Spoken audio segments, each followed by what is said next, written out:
જય અન્નપૂર્ણામાં કહેવાય છે કે માં અન્નપૂર્ણાના 21 દિવસનું વ્રત શરૂ થઈ ગયા છે. આપણા ઘરમાં જે અનાજ આવે છે તે માં અન્નપૂર્ણાને જ આભારી છે.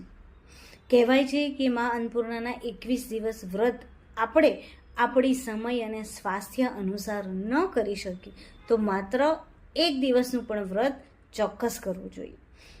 સ્કંદ પુરાણ અનુસાર શિવજી ગૃહસ્થ હતા અને સૃષ્ટિ ઉપર જ્યારે અકાળ પડ્યો ત્યારે શિવજી પોતે ભિક્ષુક બનીને ભિક્ષા માંગવા માં અન્નપૂર્ણા પાસે ગયા અને માં પાર્વતી માં અન્નપૂર્ણાએ જગતનું કલ્યાણ થાય, જગતનું પાલન પોષણ થાય તેટલું અન્ન શિવજીને આપ્યું.